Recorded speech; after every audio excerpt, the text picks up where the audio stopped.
ابو ذر رضی اللہ عنہ سے روایت ہے کہ میں نے عرض کیا اے اللہ کے رسول صلی اللہ علیہ وسلم کیا آپ مجھے عامل نہ بنائیں گے، یعنی کہیں کا گورنر مجھے بھی بنا دیں.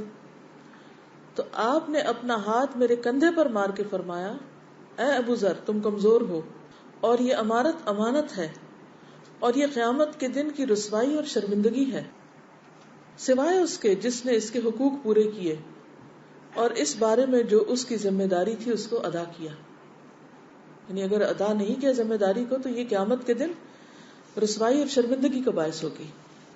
ابو ذر سے روایت ہے کہ رسول اللہ صلی اللہ علیہ وسلم نے فرمایا اے ابو ذر میں تمہیں ضعیف اور ناتواں خیال کرتا ہوں اور میں تمہارے لیے وہی پسند کرتا ہوں جو اپنے لیے پسند کرتا ہوں. تم دو آدمیوں پر بھی حاکم نہ بننا اور نہ یتیم کے مال کا والی بننا، اس کی بھی رسپانسبلٹی نہ لینا، کیونکہ تمہارے اندر یہ گٹس نہیں، تم یہ نبھا نہیں سکو گے. حالانکہ ابو ذر آپ کے قریبی ساتھیوں میں سے، لیکن آپ ان کو کسی بھی عہدے کے لیے فٹ نہیں پاتے اور آپ ان کو روکتے ہیں کہ یہ نہیں کرنا تم. نبی صلی اللہ علیہ وسلم نے فرمایا جس آدمی نے ایسے کام کی ذمہ داری قبول کی جس کا وہ اہل نہیں تو وہ اپنا ٹھکانہ جہنم میں تیار کر لے. یعنی آپ کو پتہ ہے آپ کر ہی نہیں سکتے، نبھا ہی نہیں سکتے، صرف نام لگانے کے لیے، ٹیگ لگانے کے لیے آپ قبول کر لیتے ہیں کہ میرا نام لسٹ کی ٹاپ پر آئے کہ جی میں ہوں امیر فلاں کام کا، حالانکہ آپ کر کچھ بھی نہیں رہے. تو یہ انتہائی خطرناک بات ہے اور آخرت کی بربادی کا ذریعہ ہے. حمید سے مروی ہے، وہ ایک آدمی سے روایت کرتے ہیں، اس نے کہا نبی صلی اللہ علیہ وسلم نے ایک آدمی کو لشکر کا امیر مقرر کیا. اب یہ بھی عمارت ہے نا، یعنی فوج کا جرنیل مقرر کیا. جب وہ چلا گیا اور واپس آپ کی طرف آیا، یعنی کام پہ گیا پھر واپس لوٹا. اگر آپ سیرت پڑھیں تو اس میں آپ نے دیکھا ہوگا کہ مختلف سریات جا رہے ہیں، مختلف لشکر جا رہے ہیں، تو آپ کسی نہ کسی کو اپوائنٹ کرتے ہیں. تو ایک دفعہ اس کو جب مقرر کیا اور وہ کام کر کے واپس آیا تو آپ نے اس سے پوچھا تم نے عمارت کو کیسا پایا، کیسا لگا امیر بننا؟ اس نے کہا میں بعض لوگوں کی طرح تھا، یعنی کہ میں بھی لوگوں میں سے ایک تھا. جب میں سوار ہوتا وہ سوار ہوتے، جب میں اترتا وہ اترتے، یعنی سب مجھے ہی فالو کر رہے تھے. رسول اللہ صلی اللہ علیہ وسلم نے فرمایا بے شک امیر مشقت کے دروازے پر ہوتا ہے، اس کی ذمہ داری سب سے زیادہ ہوتی ہے، مگر جس کو اللہ تعالیٰ بچا لے. آدمی نے کہا اللہ کی قسم نہ آپ کے لیے اور نہ ہی آپ کے علاوہ کسی اور کے لیے کبھی امیر بنوں گا، میں آج کے بعد یہ کام کبھی بھی نہیں کروں گا. رسول اللہ صلی اللہ علیہ وسلم ہنس پڑے یہاں تک کہ آپ کی داڑھیں ظاہر ہو گئی. یعنی اس کو اتنا مشکل لگا، کیونکہ آپ دیکھیے کہ ایک چھوٹا سا ایک ٹرپ ہی لے کے جانا ہے آپ نے کہیں، اب اس میں آپ بس پہ چڑھا رہے ہیں لوگوں کو اور پھر گن رہے ہیں اور پھر آخر میں خود بیٹھ رہے ہیں، پھر اتر رہے ہیں تو تب انسٹرکشن دے رہے ہیں، پھر جا رہے ہیں، پھر سارا لک آفٹر کرتے ہیں کہ سارے واپس آگے کہ نہیں آگے. اور باقی جو عام لوگ ہیں وہ آرام سے اپنا انجوائے کر رہے ہیں، آ کے بیٹھ رہے ہیں، کر رہے ہیں، ان کو جدھر بتایا جا رہا ہے نہ ان کو دماغ استعمال کرنا پڑ رہا ہے نہ ہی کچھ اور، وہ موج میں. اور جو ذمہ دار ہے وہ کانٹوں پہ بیٹھا ہوا ہے. لیکن اس کے باوجود انسان کو نام بری کا ایسا شوق ہوتا ہے، عہدے کا ایسا شوق ہوتا ہے، وہ کہتا ہے چاہے کانٹے ہی کیوں نہ ہو مجھے ہی بڑا بنایا جائے، سب چیزیں میری مرضی کے مطابق. اگر انسان اس کا دوسرا رخ دیکھے تو کتنا امن ہے. ابو ہریرہ رضی اللہ عنہ سے مروی ہے رسول اللہ صلی اللہ علیہ وسلم نے فرمایا جو شخص لوگوں کے درمیان قاضی بنا دیا گیا وہ بغیر چھری کے ذبح کر دیا گیا. اسی لیے آپ دیکھیں کہ بڑے بڑے اسکالرس کے بارے میں آپ پڑھتے ہیں کہ جب انہیں قضاء کا عہدہ پیش کیا گیا، جیسے امام ابو حنیفہ ہیں یا اور ہیں، تو وہ انکار کر دیتے تھے، ہم قاضی نہیں بنیں گے، چھپ جاتے تھے، غائب ہو جاتے تھے، کسی طرح اس عہدے کو قبول نہیں کرنا چاہتے کہ انہیں جج بنا دیا جائے. لیکن آج آپ دیکھیں امت کے زوال کا حال کہ لوگ دوسروں کو قتل کر دیتے ہیں کہ ان کو راستے سے ہٹا کے خود امیر بن جائیں. تو یہ دراصل ہے کیا؟ نہ سمجھی نا. اگر پتا ہو کہ انجام کیا ہے کس چیز کا، کس عمل کا، تو انسان ایسی چیزوں سے توبہ کرے. نبی صلی اللہ علیہ وسلم نے فرمایا ان قریب ایسا زمانہ آئے گا کہ انسان یہ تمنا کرے گا کاش وہ ثریا ستارے کی بلندی سے گر جاتا، لیکن لوگوں کے معاملات کی کوئی ذمہ داری اس کے حوالے نہ کی جاتی. ابو ہریرہ رضی اللہ عنہ سے مروی ہے نبی صلی اللہ علیہ وسلم نے فرمایا امراء سرداروں اور حکومتی اہلکاروں کے لیے ہلاکت. اب اس میں آپ دیکھ رہے ہیں امراء یعنی جو ہیڈ آف دا اسٹیٹ ہے، مثلا سرداروں جو قبیلے وغیرہ کے سردار ہوتے ہیں، اور حکومتی اہلکاروں جیسے پولیس ہے یا جوڈیشری ہے یا اور جو بھی مینجمنٹ ہے، انتظامیہ ہے، یا پھر کوئی آرگنائزیشنز ہیں، یہ لوگ قیامت کے دن تمنا کریں گے کہ ان کی چوٹیاں ثریا ستارے سے لٹکی ہوتی اور یہ آسمان اور زمین کے درمیان تذبذب کا شکار ہوتے، لیکن ذمہ داری پر کام نہ کیا ہوتا کہ وہ کوئی عہدہ نہ لیتے دنیا میں. لیکن یہ باتیں عام طور پر لوگوں کو پتہ ہی نہیں ہے. آپ میں سے کتنے ایسے جنہوں نے حدیثیں پہلے سن بھی رکھی ہوں؟ کبھی خزانے تو پڑھے، کتابیں ہیں، لیکن نہ ہم پڑھتے ہیں، نہ ان کو دیکھتے ہیں، نہ نکالتے ہیں اور نہ عمل کرتے ہیں. اصل مقصد کیا علم حاصل کرنے کا؟ کبھی کوئی سوچے کسی بھی چیز کا علم کیوں حاصل کیا جاتا ہے، کیوں کرنا چاہیے، اور خصوصاً دین کا کس لیے؟ تاکہ ہمیں پتہ چلے کہ ہمیں کیا کرنا اور کیا نہیں کرنا. اور جب پتہ چل جائے تو پھر انسان جو کرنا ہے وہ کر لے اور جو نہیں کرنا چاہیے اس کو چھوڑ دے. دین کا علم عمل کے لیے ہے، یہ ناموری پیدا کرنے کے لیے یا لوگوں میں مشہور ہونے کے لیے یا متقی پرہیزگار کہلانے کے لیے نہیں.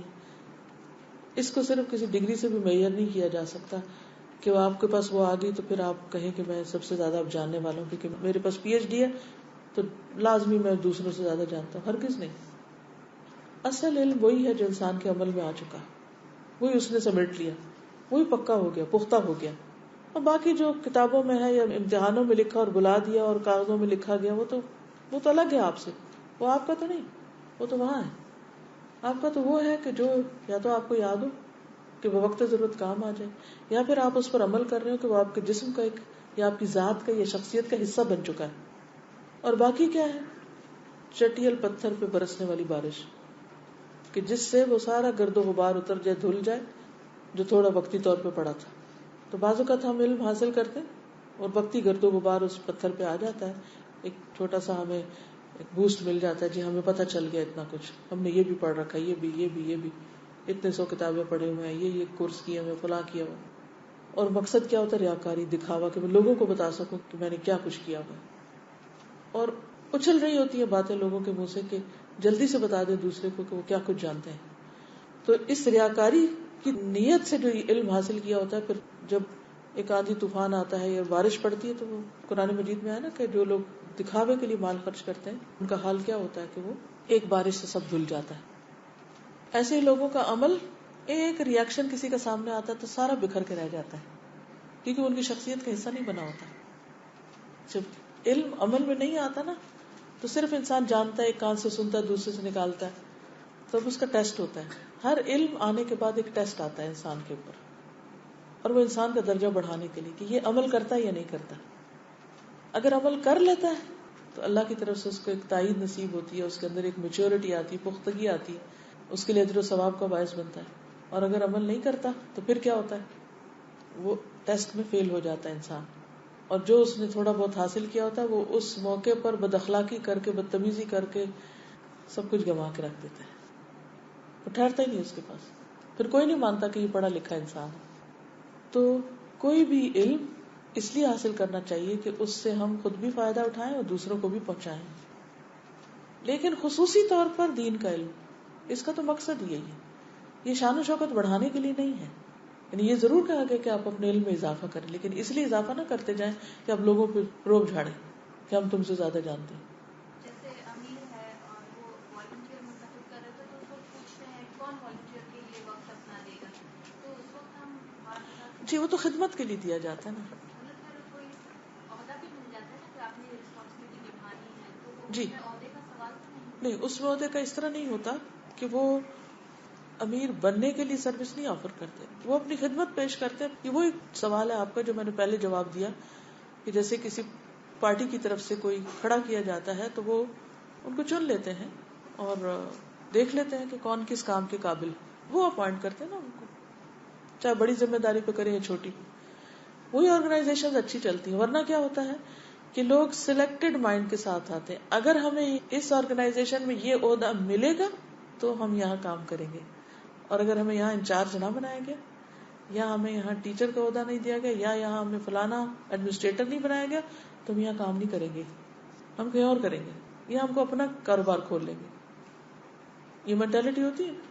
جب واقعی آپ خدمت کے لیے سچے ہیں اور آپ اپنی خدمات آفر کرتے ہیں کہ میں آپ کی مدد کر سکتا ہوں، تو پھر چھوڑ دیجئے دوسرے پر کہ دوسرا کہاں آپ کو فٹ کرتا ہے. اور جب آپ کام کرتے جائیں گے تو آپ کے جوہر کھلتے چلے جائیں گے. اب مثلاً دیکھیے کہ طالوت کو اللہ تعالیٰ نے مقرر کیا تھا بنی اسرائیل کے لیے. اس کے پاس 2 کوالٹی تھی, ایک علم تھا اور ایک جسم تھا, اہل تھا وہ. بنی اسرائیل نے کیا کہا, مال کوئی نہیں, لیکن اللہ تعالیٰ نے ثابت کیا کہ کس طرح علم اور جسم, یعنی جو ضرورت کی کوالٹی تھی اس کی بنا پر اس کو چن لیا گیا ہے, اور وہ کامیاب بھی ہوا اپنے جس کام کے لیے اس کو چنا گیا, کیونکہ اللہ کی طرف سے مدد آ گئی نا اس کو. اور پھر انہی کی فوج میں سے داؤد علیہ السلام جیسے شخص بھی. داؤد علیہ السلام کیا تھے, معمولی سپاہی تھے طالوت کے سپاہیوں میں سے, جو آخر تک ثابت قدم رہے. اور اللہ نے داؤد علیہ السلام کے ہاتھوں جالوت کا قتل کروا دیا, جو دشمن کا لیڈر تھا. یوں ایک دم صلاحیت نکھر کے سامنے آ گئی. طالوت نے فوراً پک کیا ان کو, اور تاریخی روایات میں آتا ہے کہ اس نے اپنی بیٹی کا نکاح ان سے کر دیا, یعنی ایک رشتے میں آ گیا بیٹے کے. جو ہی طالوت کا انتقال ہوا تو داؤد علیہ السلام کو بادشاہ بنا لیا گیا. اب داؤد علیہ السلام کیا بادشاہ بننے کے لیے آئے تھے وہاں فوج میں؟ نہیں, انہوں نے اپنی سروسز آفر کی, پھر اپنی مہارتوں سے فائدہ پہنچایا. جب فائدہ پہنچا اور آبویس ہو گیا تو خود ہی اللہ تعالیٰ رستے ایک کے بعد ایک کھولتا چلا جاتا ہے. ایک یہ طریقہ ہوتا ہے, اور ایک یہ ہوتا ہے کہ آپ اس ہرس میں جی رہے ہوتے ہیں کہ مجھے کوئی امیر بنا دیا جائے, بڑا بن جاؤں کسی طرح, اور پھر نہ بڑے بنتے نہ چھوٹے ہوتے, کچھ بھی نہیں بنتے.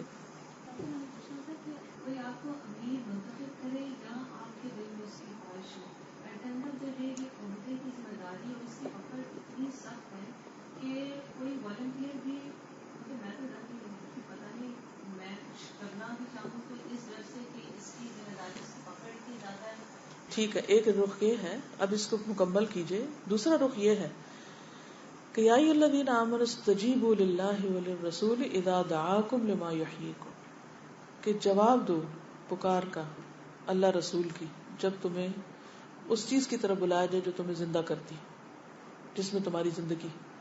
ایک طرف انسان طلب نہ رکھے, اور دوسری طرف جہاں ضرورت ہو وہاں یہ سوچ کے پچھلی سیٹ پہ جا بیٹھے کام چوری کی وجہ سے کہ میں تو کام ہی نہ کروں, کیونکہ کسی کو تو کرنا ہے نا. یعنی ان حدیثوں کا مطلب یہ ہے کہ سارے کام چھوڑ کے گھر بیٹھ جائیں. پھر اجتماعی امور کیسے آگے بڑھیں گے؟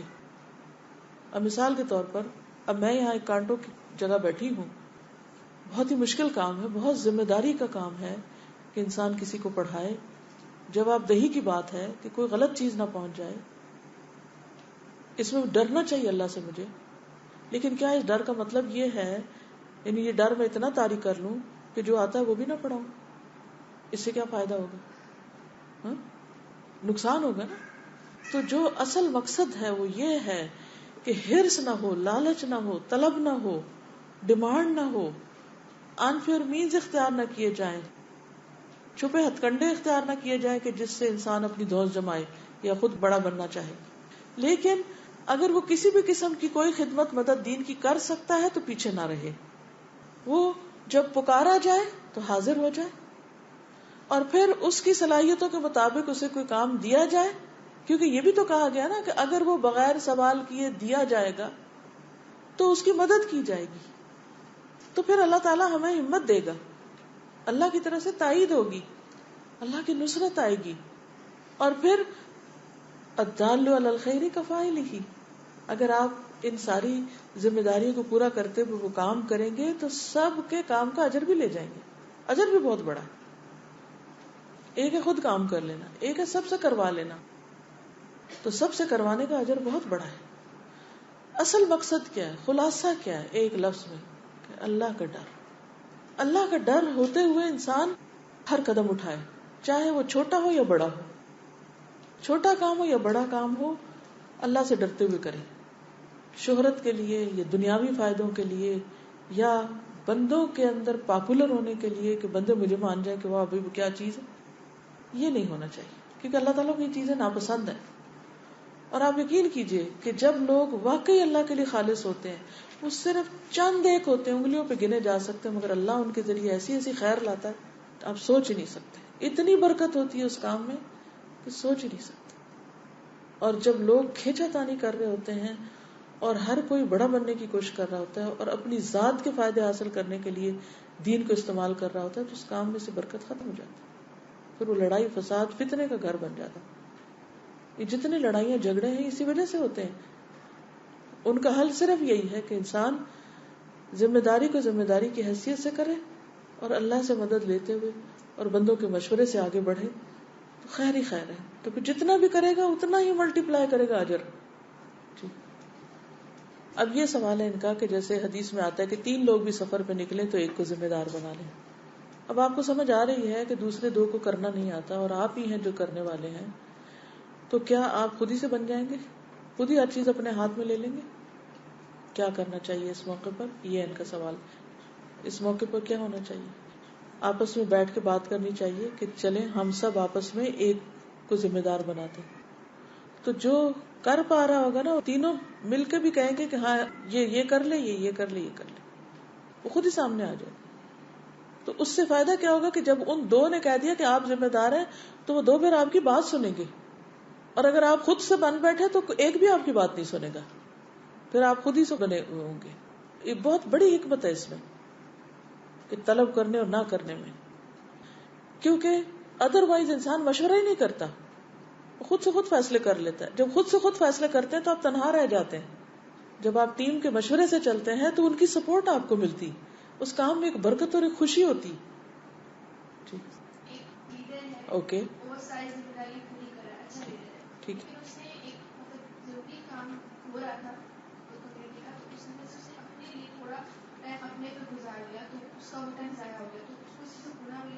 یس obviously. باقی فیصلہ تو اللہ کے ہاتھ میں ہے, لیکن یہ ہے کہ اس کا نقصان کتنا ہوا کہ وہ جو اس نے ارن کیا تھا وہ کیا سارا تو نہیں اس میں چلا گیا. یعنی بعض اوقات آپ بہت ساری نیکیاں کرتے ہیں اور ایک غلط کام کرتے ہیں تو وہ ایک غلطی ساری کو واش آؤٹ کر دیتی ہے. مثلا ڈیلیٹ کا جو آئیکن ہوتا ہے اس کے اوپر اگر غلطی سے بھی ہاتھ لگ جائے تو کیا ہوتا ہے, سارا لکھا ہوا چلا جاتا ہے. ڈپینڈ کرتا ہے کہ کہاں ہاتھ لگا ہے, کیونکہ یہ انسانوں نے نہیں فیصلہ کرنا, یہ اللہ نے کرنا ہے. اگلی حدیث ہے سعد بن عبادہ رضی اللہ عنہ سے مروی ہے کہ رسول اللہ صلی اللہ علیہ وسلم نے فرمایا, جو شخص بھی 10 آدمیوں کا امیر رہا. ابھی دیکھیے 10 آدمیوں کا, یہ حکومت کی بات نہیں ہو رہی, یعنی گروپ ہے, مثلاً آپ کی کلاس میں گروپ انچارج ہے, 10 لوگ آپ کے ساتھ ہیں. وہ قیامت کے دن اس حال میں آئے گا کہ اس کے ہاتھ بندھے ہوں گے جنہیں اس کے عدل کے علاوہ کوئی چیز نہ کھول سکے گی. عدل کیا ہے کہ اس گروپ کے اندر جتنے بھی لوگ ہیں ان سب سے برابری کا سلوک کیا جائے, فیوریٹزم نہ ہو. جیسے مارکس دینے ہیں تو ویسے پیپر چیک کرنے ہیں تو اس میں جو مارکنگ آپ کر رہے ہیں وہ عدل انصاف کی ہو. اگر آپ ناراض ہو رہے ہیں یا آپ ریوارڈ دے رہے ہیں یا کچھ بھی کر رہے ہیں تو سب کو سامنے رکھ کے کریں. کوئی ایسا فیصلہ نہ کریں کہ جس کی بنا پر آپ اپنے پسندیدہ شخص کو تو نواز رہے ہوں, جو غیر پسندیدہ اس کے خلاف فیصلے کر رہے ہیں. جیسے ماں باپ ہیں تو بچوں کے درمیان بھی عدل کا حکم دیا گیا, پیچھے آپ تفصیل سے پڑھ چکے ہیں. اسی طرح کہیں پر بھی کسی بھی ذمہ داری پر آپ ہوں تو آپ دوسروں کے ساتھ انصاف کا معاملہ کریں. یہ نہیں ہے کہ ذمہ داری ہے لیڈر کی. پھر ابن عمر سے مروی ہے کہ رسول اللہ صلی اللہ علیہ وسلم نے ایک آدمی کو کسی کام پہ عامل بنایا تو اس نے کہا, اے اللہ کے رسول صلی اللہ علیہ وسلم آپ میرے لیے پسند کریں. تو آپ نے فرمایا اپنے گھر کو لازم پکڑو. یعنی جو ہی محسوس ہوا کہ اس کے اندر خواہش ہے, یہ بہت خوش ہے وہ اس پر, تو آپ نے کہا بیٹھ جاؤ. پھر امیر کی ذمہ داریوں میں سے کیا ہے, سیدنا عبید اللہ بن زیاد رضی اللہ عنہ سے روایت ہے کہ وہ معقل بن یسار رضی اللہ عنہ کی عیادت کے لیے اس مرض میں گئے جس میں ان کا انتقال ہوا, معقل کا. تو معقل نے ان سے کہا کہ میں تمہیں ایک حدیث سناتا ہوں جو میں نے رسول اللہ صلی اللہ علیہ وسلم سے سنی تھی.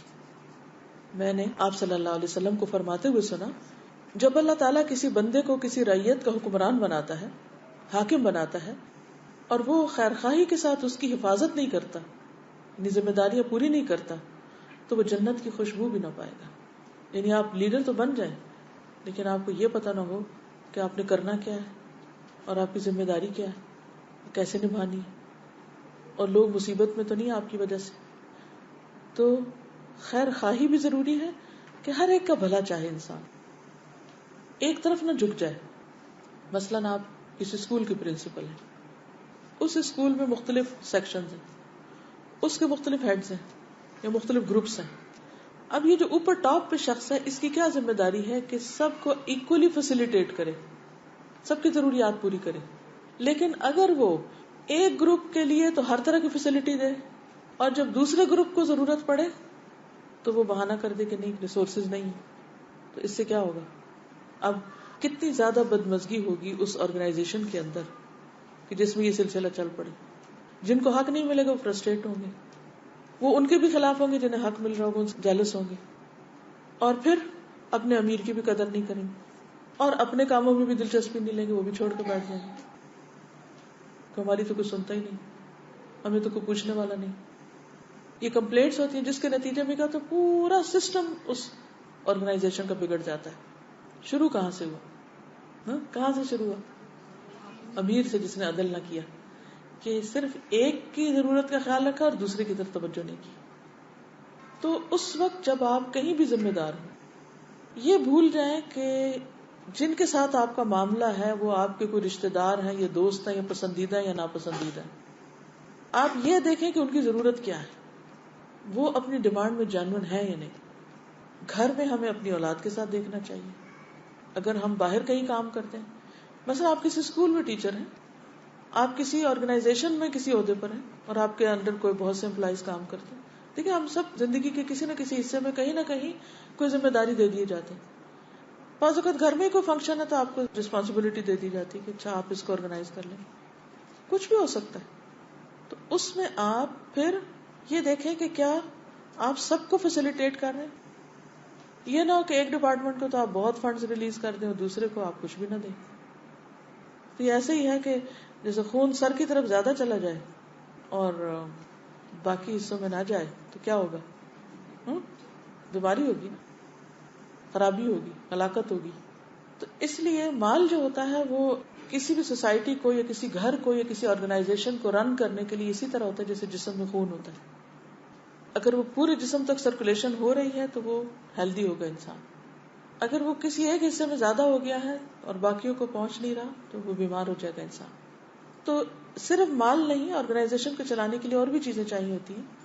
تو ان ساری چیزوں کو آپ دیکھ لیجئے کہ جو بھی اجتماعی ضروریات ہیں لوگوں کی، وہ ضروریات ان کی پوری ہوتی رہیں. اصل میں مشکل پتہ کیا ہوتی ہے کہ جب بھی ہم مل کے کام کرتے ہیں نا تو کچھ لوگ ہماری ہاں میں ہاں ملا دیتے ہیں تو ہمیں وہ اچھے لگنے لگتے ہیں. کچھ لوگ ہر بات پہ کمپلینٹ کرتے ہیں تو ہمیں اریٹیٹ کرتے ہیں. کچھ لوگ کوئی کام نہیں کر کے دیتے تو ان پہ ہمیں غصہ آ جاتا ہے. یعنی طرح طرح کے لوگوں سے واسطہ پڑتا ہے نا جب آپ ذمہ دار ہوتے ہیں. اس موقع پر اپنے آپ کو انصاف پہ قائم رکھنا بڑا ہی مشکل ہوتا ہے کہ آپ کو اس کا بھی بھلا کرنا ہے جو آپ کے ساتھ ویل کوآپریٹ کرتا ہے، بہت اچھی طرح ہر معاملے میں مددگار ہے. اس کے ساتھ بھی جو آپ کی بات سننے کو تیار ہے. آپ نے انصاف کرنا ہے، آپ سائڈ نہیں لے سکتے.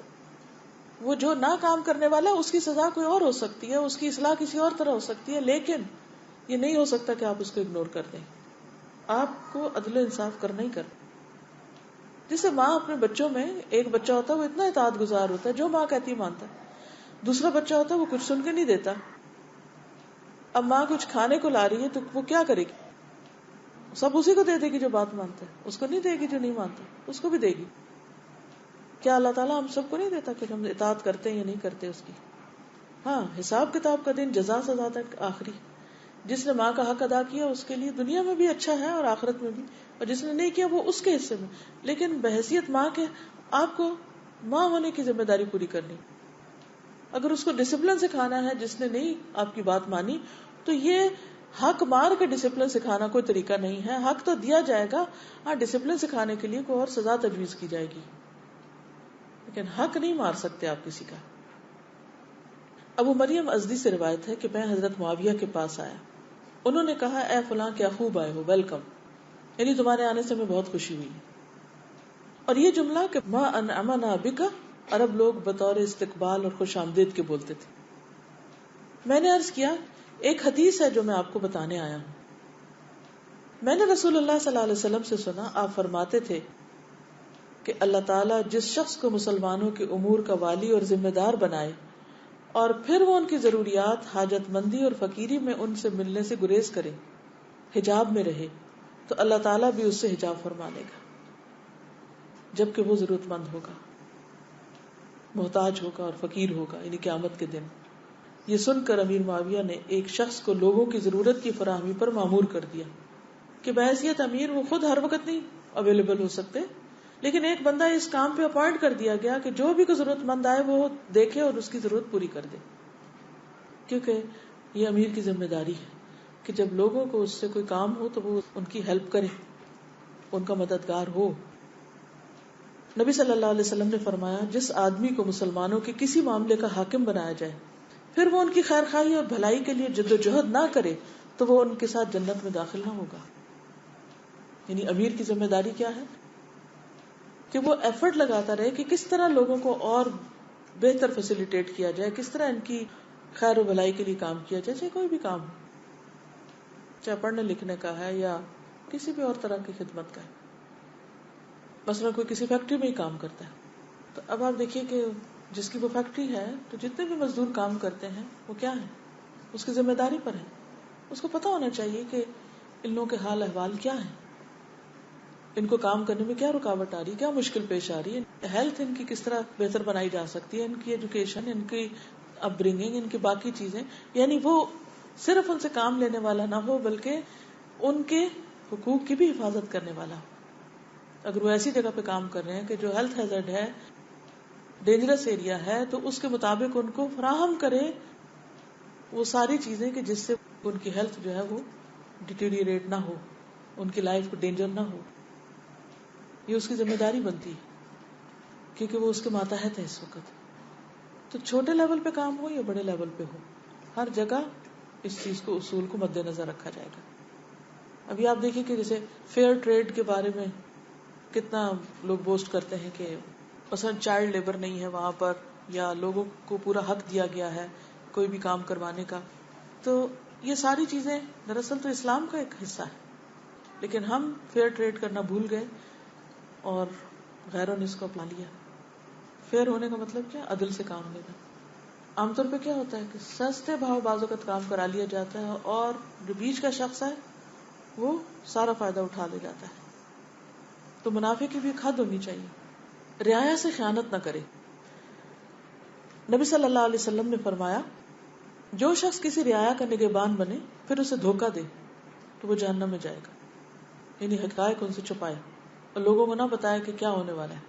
مثلا کشتی میں لے کے کہیں جا رہا ہے ان کو، تو اس وقت کشتی کا جو ملاح ہے وہ کیا ہے، ایک طرح سے ان کا ایک ذمہ دار ہے.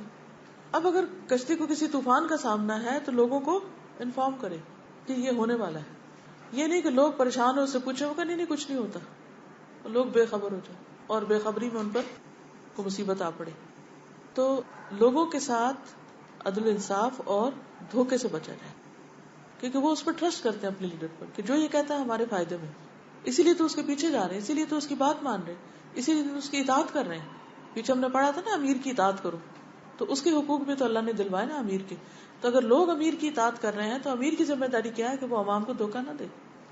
ابن عمر سے مروی ہے کہ رسول اللہ صلی اللہ علیہ وسلم نے سعد بن عبادہ کو زکوٰۃ وصول کرنے کے لیے بھیجا اور فرمایا اے سعد، بچنا کہ تم قیامت کے دن اونٹ اٹھا کر لاؤ اس حال میں کہ وہ بلبلا رہا ہو، یعنی خیانت والا، کہ تم نے بیت المال میں جمع کرانا تھا اور بیت المال میں دینے کی بجائے خود اس پہ سواری کر لی یا اپنا ذاتی بنا لیا.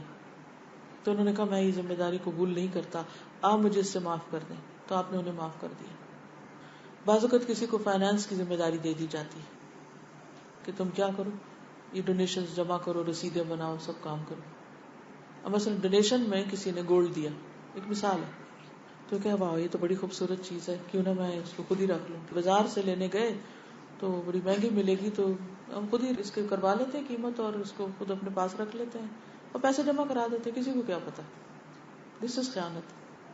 آپ اس کو خود سے خود نہیں خرید سکتے کیونکہ وہ آپ کے پاس خود خریدنے کے لیے نہیں لائی گئی تھی، وہ لائی گئی تھی کسی اور کام کے لیے. آپ اس کو چاہے سوئی یا دھاگا اس کو وہاں جمع کریں جہاں کرانا چاہیے، پھر وہ آگے سے ڈیسائیڈ کریں اس کو بیچنا ہے، اور بیچنے کے لیے جیولر کو دینے کی بجائے اگر وہ وہی کہہ رہے ہیں کہ چلے یہاں سے کوئی خرید لے تو وہ فیئر ہو، سب کے سامنے ہو، پھر اس میں سے کوئی بھی خریدے.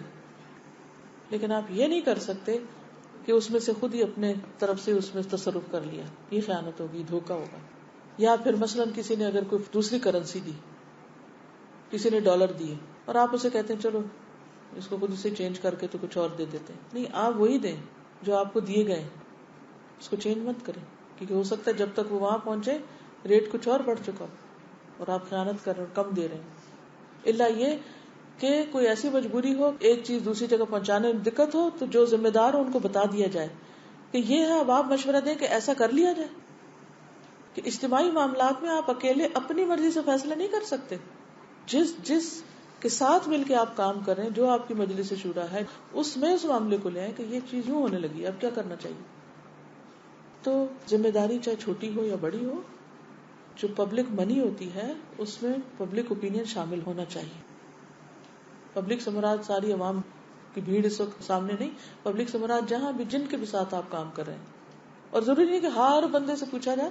انہوں نے پھر اپنے جو ریپرزینٹیٹو مقرر کیے ہوئے ہیں اس ٹیم کے اندر مشورہ کر لیا جائے، کیونکہ اس طرح فنکشن ممکن نہیں ہے نا کہ ہر بات کا اشتہار دیا جائے اور ہر بات کا اعلان کیا جائے، پھر اس میں بہت وقت ضائع ہو جاتا ہے. لیکن جن لوگوں کو ذمہ داری دی گئی وہ مشورے سے مل کے کام کریں. آپ صلی اللہ علیہ وسلم نے فرمایا جنتی لوگ 3 قسم کے ہیں. نمبر 1 انصاف کرنے والا حکمران، صدقہ و خیرات کرنے والا، توفیق دیا ہوا، یعنی ایسا حکمران جو انصاف بھی کرتا ہے، صدقہ خیرات بھی کرتا ہے اور موفق ہے، یعنی اس کو اچھے کاموں کی توفیق ہے. اور وہ آدمی جو اپنے تمام رشتہ داروں اور مسلمانوں کے لیے نرم دل اور رحیم ہو، یعنی سب کے لیے اچھا ہو. اور وہ آدمی جو صاحب عیال ہونے کے باوجود حرام سے بچنے والا ہو، یعنی بال بچہ بہت ہے، ذمہ داریاں بہت ہیں، لیکن حرام آمدنی کا راستہ نہیں اختیار کرتا. یہ 3 لوگ جنت میں جانے والے ہیں. یعنی اگر آپ کسی بھی جگہ پر لیڈر ہیں تو آپ کے اندر کیا کوالٹی ہونی چاہیے؟ انصاف، صدقہ و خیرات اور عدل پہ چلنے کی توفیق، یعنی نیکی کے کاموں کی طرف بڑھنے کا جذبہ ایک طرح سے. اور اسی طرح اگر آپ فیملی لائف میں ہیں تو سارے رشتہ داروں اور ملنے جلنے والوں کے لیے نرم دل، ان کی خیر خواہ. اور اگر آپ کے پاس آپ کے آل اولاد زیادہ ہے، کام زیادہ ہے، یعنی لوگ زیادہ ہیں، تو اس کے باوجود حرام سے بچنے والے ہیں. رسول اللہ صلی اللہ علیہ وسلم نے فرمایا انصاف کرنے والے رحمان کے دائیں جانب اور اللہ کے نزدیک نور کے ممبروں پر ہوں گے قیامت کے دن، اور اللہ کے دونوں ہاتھ دائیں ہیں. یہ وہ لوگ ہوں گے جو اپنی رعایا اور اہل و عیال میں عدل و انصاف کرتے ہیں. یعنی قیامت کے دن ان کا مقام اور مرتبہ بھی بہت بلند ہوگا کہ جن کو ذمہ داری دی گئی اور پھر انہوں نے بہت آسان طریقے سے اس ذمہ داری کو نبھایا اور لوگوں کے درمیان انصاف سے کام دیا، فیورٹزم نہیں کیا. پھر اسی طرح یہ ہے کہ رعایا کے اوپر مشقت نہیں ڈالنی چاہیے، لوگوں کو ایسے کام میں نہیں ڈالنا چاہیے جو وہ کر نہ سکیں. یعنی ایسے باسی نہ ہو کہ نہیں بس میں نے کہہ دیا اب کرنا ہے، چاہے وہ ہلاک ہو رہے ہوں آگے سے. عبد الرحمن بن شماسہ سے روایت ہے کہ میں عائشہ رضی اللہ عنہا کے پاس کچھ پوچھنے کے لیے حاضر ہوا تو انہوں نے پوچھا تم کن لوگوں میں سے ہو؟ میں نے عرض کیا اہل مصر میں سے ایک آدمی.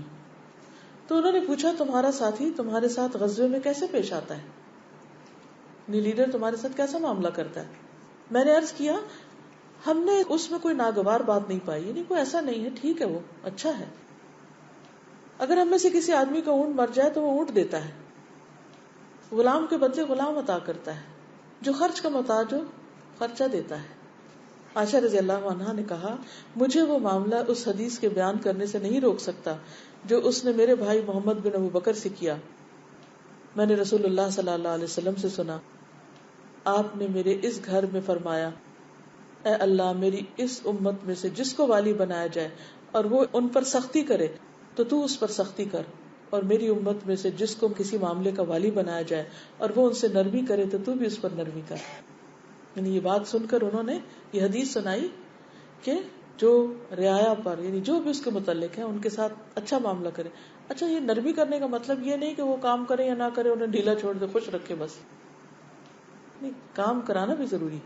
نرمی سے مراد یہ ہے کہ معاملہ اچھا ہو، باسی بن کے نہ رہے انسان. ان کے ساتھ ویسا ہی جیسے اپنے ساتھ والوں کے ساتھ، بہن بھائیوں کے ساتھ، دوستوں کے ساتھ جیسے ہوتا ہے اسی طرح کا ان کے درمیان گھل مل کے رہے، ان کے لیے مصیبت نہ بنے. رسول اللہ صلی اللہ علیہ وسلم نے فرمایا 3 آدمی ایسے ہیں کہ اللہ تعالیٰ قیامت کے دن ان سے بات نہ کرے گا. نمبر 1 بوڑھا زناکار، یعنی بوڑھا ہو گیا لیکن یہ برائی اس سے نہیں جاتی، توبہ نہیں کرتا. نمبر 2 مغرور غریب، ہے فقیر لیکن اگر کوئی اس کو ہیلپ آفر کرے تو وہ نہیں لیتا.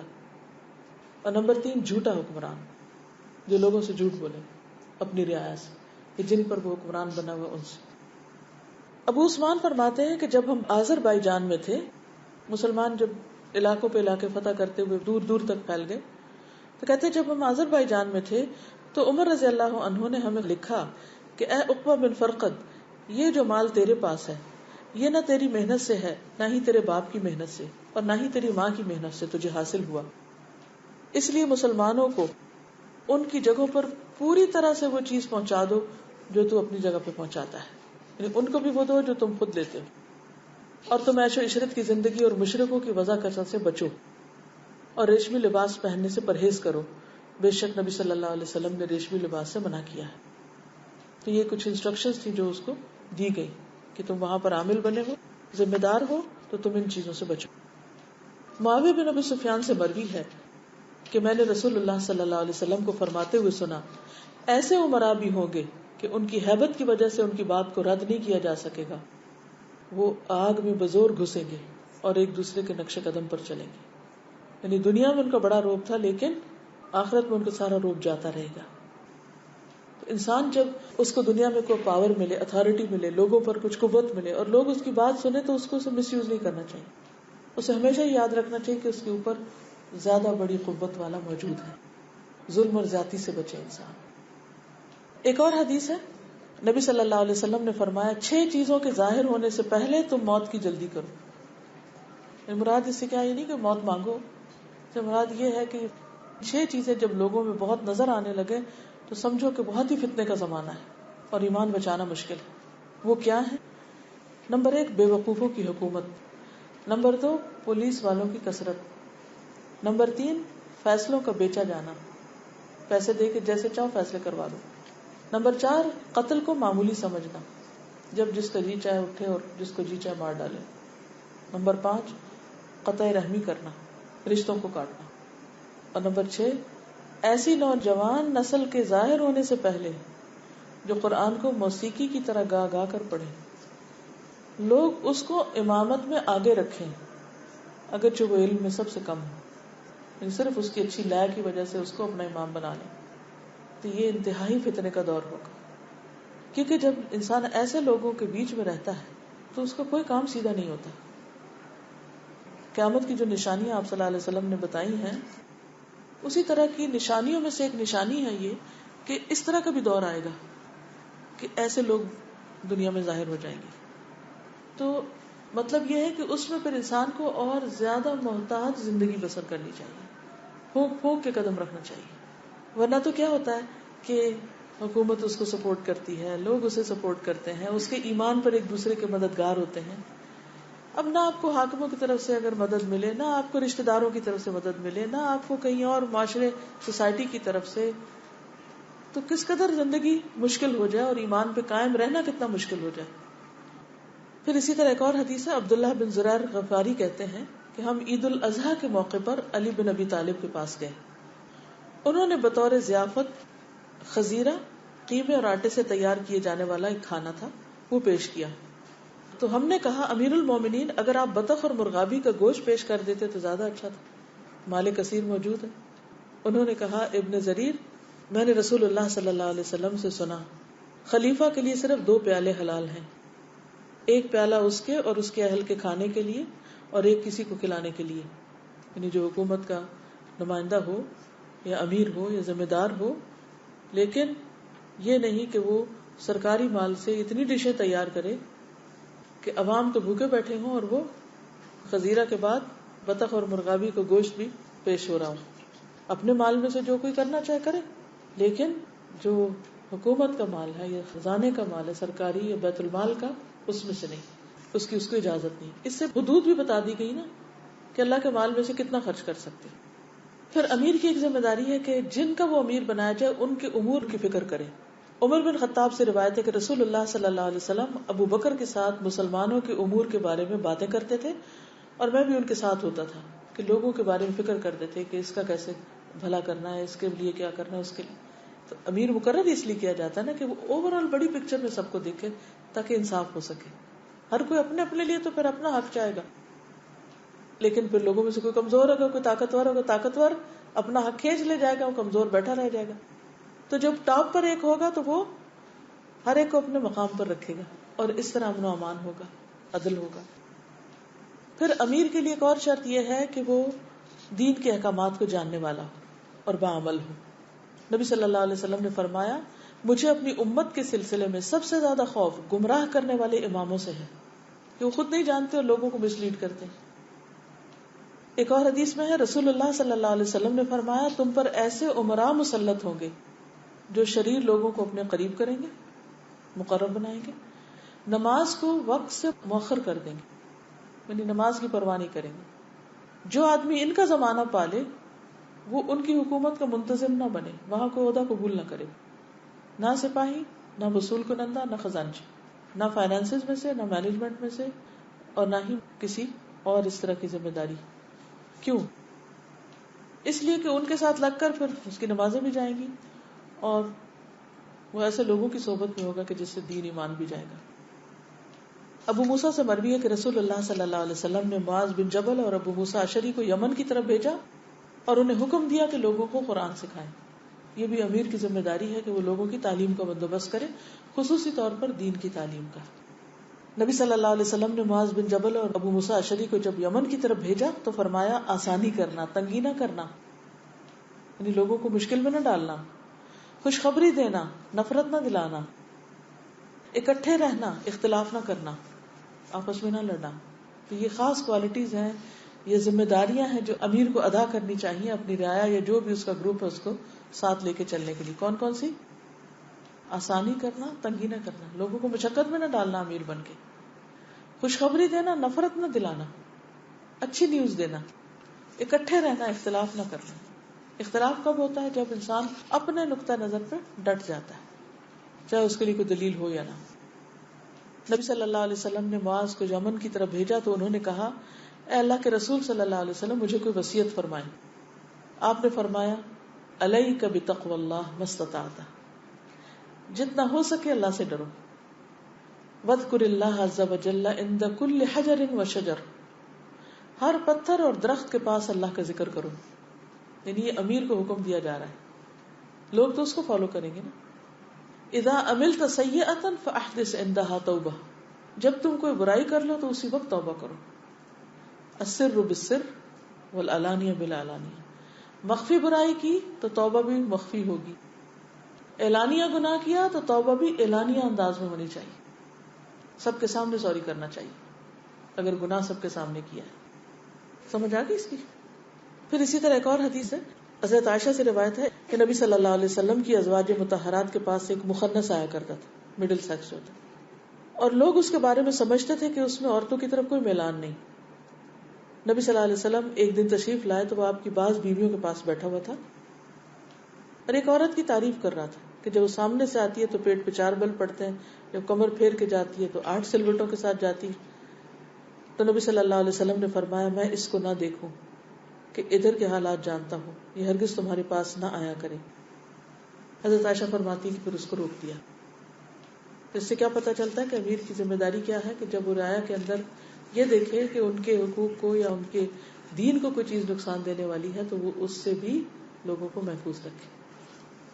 تو یہ تھی آج کی حدیث کہ لا تسأل الامارہ فإنک ان اعطیتها عن مسألة وکلت الیہا وان اعطیتها عن غیر مسألة اعنت علیہا، کہ اگر مانگ کے لوگے تو پھر مصیبت میں پڑ جاؤ گے، اور اگر تمہیں ذمہ داری دے دی گئی اور تم اسے نبھا رہے ہو تو اللہ تعالیٰ کی طرف سے بھی مدد آئے گی اور بندے بھی سپورٹ رہے. کوئی سوال ہو تو آپ کر سکتے ہیں. 2 سوال.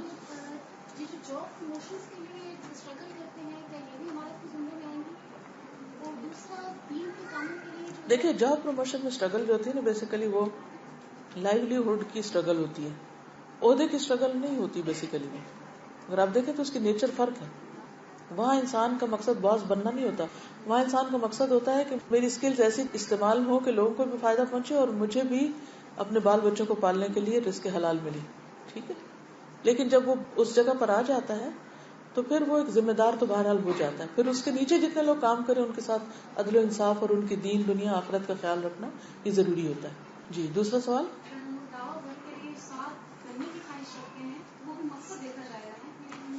دیکھیں استاد بننے کی خواہش نہ رکھیں، آپ مدد کرنے کی خواہش رکھیں کہ جو مجھے آتا ہے. کیونکہ نبی صلی اللہ علیہ وسلم نے کیا کہا تم استاد بن جاؤ. آپ نے فرمایا بلغوا انی ولو آیا، آگے پہنچاؤ چاہے ایک آیت ہی کیوں نہ. تو جب ہم آگے سکھانے لگتے پہنچانے لگتے ہیں تو وہ آٹومیٹیکلی اس میں ایوالو ہو جاتا ہے استاد بننا، وہ خود ہی بن جاتے ہیں. آپ نہیں لوگ کہتے مجھے استاد مانو، لوگ آپ کو استاد مان لیتے ہیں. ٹھیک ہے نا؟ نہیں لوگوں کے سر پہ استاد بن کے مسلط نہ ہو. آپ لوگوں کو فائدہ پہنچانے لگ جائیں، لوگ خود ہی آپ کو، اور اگر نہیں بھی مانتے استاد تو کیا ہوگا، نہ مانے. ٹھیک ہے. اور دوسری بات ہے کہ استاد کو عہدہ نہیں ہوتا، یہ بھی ایک یاد رکھیے. استاد بننا عہدہ نہیں ہے، یہ تو ایک دوسرے کی مدد کرنا ہے. اور اگر آپ کسی ایسے مقام پر ہو تو اپنے آپ کو دوسروں سے بہتر نہ سمجھیں، چونکہ میں بہتر ہوں اس لیے میں پڑھا رہی ہوں. اللہ عالم کس کے پاس علم ہے اور وہ کیسا عمل کر کے کہاں پہنچ جائے. کیونکہ حدیث میں آتا ہے رب حامل فقہ الی من هو افقہ منہ، کتنے ہی فقہ اٹھانے والے استاد بننے والے ایسے ہوتے ہیں جو ان تک بات پہنچا دیتے ہیں جو ان سے بھی زیادہ سمجھدار ہوتے ہیں. بہت سے طالب علم اپنے استادوں سے زیادہ سمجھدار، زیادہ قابل، زیادہ عمل کرنے والے اور زیادہ آگے لے جانے والے ہوتے ہیں. تو ہم تو ایک ٹول ہیں. ٹھیک ہے، جو بھی ہمارا محسن ہو، چاہے والدین ہیں یا استاد ہیں یا کوئی بھی، ان کا حق پھر ہم پہ لازم ہو جاتا ہے کہ ہم ان کا حق دیں. حضرت علی نے فرمایا تھا نا کہ جو مجھے ایک حرف بھی سکھائے یا ایک لفظ سکھائے تو میں عمر بھر کے لیے اس کا غلام ہو گیا. تو یہ حضرت علی کا یا جو شاگرد ہوتا ہے یہ اس کے اپنا اخلاق ہوتا ہے کہ وہ استاد کو یا کسی بھی اس کو کیا درجہ دیتا ہے، اس کو کیا عزت دیتا ہے یا اس کے لیے کیا مقام رکھتا ہے دل میں. لیکن استاد کو عزت ڈیمانڈ نہیں کرنی چاہیے. استاد کو دوسروں سے محبت کی طلب نہیں رکھنی چاہیے کہ یہ مجھے سلام کریں، یہ میری چاکری کریں، یہ میری بات مانیں. یہ دل میں نہیں ہونا چاہیے. ایکسپیکٹ بھی نہیں کرنا چاہیے، قطعاً ایکسپیکٹ نہیں کرنا چاہیے. لیکن شاگرد کو اپنے طور پر اپنی ذمہ داری سمجھنی چاہیے کہ وہ اپنے اسلاف کو دیکھے کہ ان کا کیا معاملہ ہوتا تھا جس سے وہ علم سیکھتے تھے. کیونکہ وہ علم سیکھنے کے لیے ضروری ہوتا ہے. علم کے لیے کیا ہونا چاہیے؟ تواضع ہونی چاہیے. کیونکہ گلاس جب تک نیچے نہیں ہوگا پانی آئے گا نہیں نا. جس سے لے رہے ہیں اگر آپ نیچے رکھیں گے نہیں اپنے آپ کو تو آپ لے کچھ نہیں پائیں گے. اگر آپ اس کے سر پہ سوار رہے تو وہ آپ کو کچھ دے نہیں سکے گا. یہ آپ کے اپنے فائدے میں ہے کہ آپ کہاں رہیں. تو یہ تو اللہ نے پوزیشن بنا دی ہے نا کہ ایک یہاں اور ایک یہاں ہے. لیکن ضروری نہیں کہ جو یہاں ہے وہ سب کچھ وہی ہے اور یہ کچھ بھی نہیں ہے. یہ بھی ہے اللہ کے نزدیک، کیونکہ اللہ تو تقویٰ دیکھے گا نا کسی کا بھی. ٹھیک ہے. ہمیشہ اس پر نظر ہے کہ میری اس وقت کیا رسپانسبلٹی بنتی ہے، اس وقت اس خاص کیپیسٹی میں مجھے کیا کرنا ہے. جی تقویٰ کے اصول کے لیے اور غنی بننے کے لیے دعاؤں کے علاوہ اور کوئی پریکٹیکل ٹپ؟ آخرت کی یاد. پیغمبروں کو اللہ نے یہ چنا تھا اور انہوں نے اپنی ذمہ داریاں واقعی ادا کی تھی کہ جس سے اللہ راضی ہو گیا تھا. وہ کیا تھا؟ ہم نے ان کو چنا خاص چیز کی وجہ سے، اور وہ کیا تھی؟ گھر کی یاد. کون سے گھر کی؟ آخرت کے گھر کی یاد. آخرت کا جو گھر ہے اس کو ہمیشہ اگر آپ سامنے رکھے تو سارے معاملات درست ہونے لگتے ہیں. بندوں کی زیادتیاں بھی انسان معاف کر سکتا ہے اور احسان بھی کر سکتا ہے اور ہمبل بھی ہو سکتا ہے، کیونکہ اس کو پتا ہے کہ ایک رب ہے جس کے سامنے اس نے جا کے کھڑے ہونا ہے. مجھے پوچھنا تھا کہ آج کل الیکشن میں جو ہم ووٹ کرتے ہیں ہمارا ایک بہت امپورٹنٹ چیز سمجھ جاتی ہے ہم لوگ ووٹ کریں تو یہ صحیح ہے، درست ہے ووٹ دینا. اور دوسرا یہ کہ اگر درست ہے تو پھر ہم بعض لوگ کو ایسا دیکھتے ہیں جو کہ بہت اچھے عمل دکھاتے ہیں اپنے، لیکن وہ دین کو امپورٹینس نہیں دیتے. اور دوسری طرف ایسے لوگ دیکھتے ہیں جو بہت دیندار ہوتے ہیں لیکن میں کافی منافقت پائی جاتی ہے. تو ہمیں پھر ان دونوں سے اجتناب کرنا چاہیے. جی اس میں دیکھا یہ جائے گا کہ جس کو آپ سلیکٹ کر رہے ہیں اس کے ایمان اور تقوی کا کیا درجہ ہے، اور جس پارٹی کی طرف سے وہ آیا ہے اس کا کیا معیار ہے، وہ کیا کرنا چاہتی ہے. دونوں چیزیں اہم ہوگی.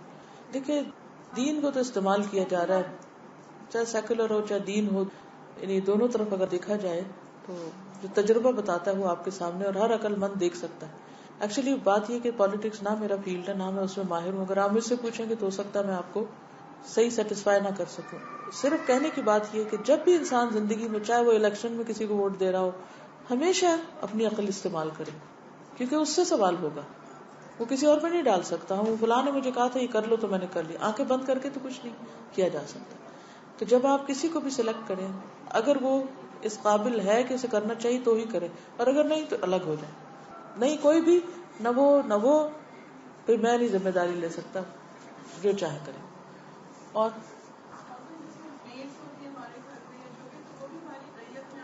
بالکل ریت میں ان کا خیال کرنا، ان کی ضروریات پوری کرنا، وہ بیمار ہے تو ان کا خیال کرنا، اور ان کی دینی تعلیم کا خیال کرنا، ان کے ایمان کا خیال کرنا، یہ بھی ضروری ہے.